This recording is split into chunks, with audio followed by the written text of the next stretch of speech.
try to run the establishment lane. You're going to have some try to run an outsider lane. That's going to be difficult for anybody but maybe Mark Carney, but it sounds like he's been advocating the government for some time now. Discriminating against the quality. Will be treated would be to try to define him. Does that suggest that they see him as the biggest potential threat? No.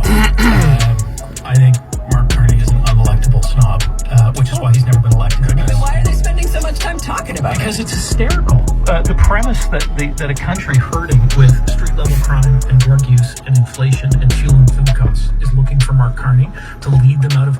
There could be nothing more central casting worthy of the caricature that conservatives draw up liberals than the notion that Mark Carney is the solution to Canada's problems right now. And frankly, if I were in the Conservative campaign room, and I'm not anymore, I don't do that anymore, they don't care about who the pallbearer is delivering the Liberal casket in this next federal election. The Liberal leader they will care about is the one that goes into the 2029 race that they will face. I think they are desperate to go out and talk to Canadians, and they're confident at what they've heard from Canadians over the last year that really they'll care more about the NDP leader, who the Bloc leader is, and what they're saying. The Liberal leader in this race is the pallbearer of the state funeral. So just to be clear, as you experience with it, so that they access that treatment on. Yeah. How much time he spends on social media, and what are the influences influencing him, and the content as to what he's watching. Well, what you will, they're going to be under a national microscope, and that if what you have described comes to pass, then that's just going to reinforce in a lot of people's minds that this party certainly wasn't ready for prime time, but is no longer.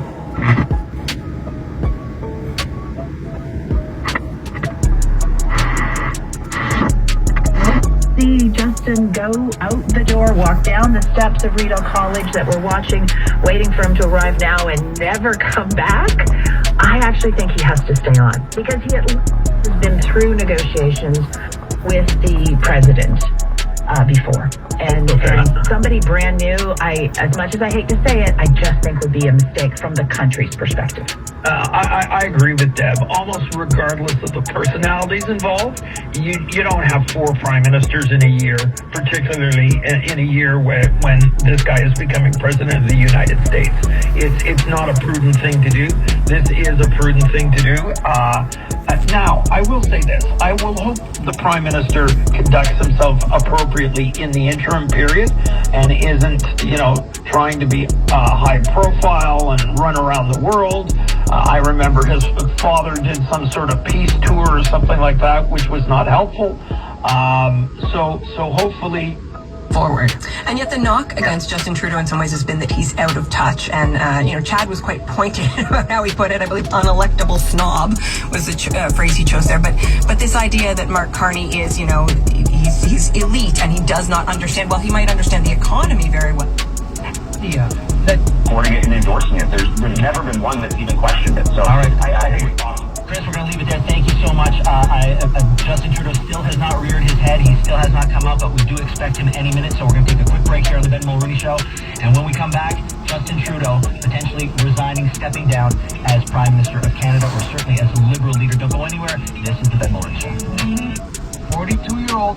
Mr. Husband. And, he said he would stay on, thinking it was good for the party, for stability. And caucus said, no friggin' way. You're gone. Yeah, it happens sometimes. I remember that happening. I think because of the numbers of federal precedents, his father, Mr. Mulroney, Mr. Crenshaw, it's a pretty established process federally. So I do not anticipate that that's a problem. And I also think that there's such a relief in Liberal circles that he's finally making this announcement that although some people might want him out the door tomorrow, they're willing to accept the fact that he'll stay on as, short. You're going to have to run against. What would you do differently, they'll ask the Liberal candidates, from what Mr. Trudeau did? Are you in favor of the carbon tax? Are you in favor of the dental care program? The only candidates that will do any good will be the ones that will have to kind of distance themselves from the Trudeau legacy in order for them to capture the attention of those Liberal voters from 15, 19, and 21 who have now left them and are sitting either with the NDP or with the Conservatives or who are undecided. This is all while Trudeau is going to be sitting in the Prime Minister's chair the whole time. So this will be very uncomfortable for him. But the only way they're going to get any traction is to distance themselves from that, and yet he's chosen to stay on. And so I can only imagine the questions from the media will be, candidate X just repudiated you on the carbon price, or candidate Y repudiated against you on the dental care program, or whatever. So it's going to be a real division within, deciphering what of the Trudeau legacy should stand and is worthy of staying up on, which I think will create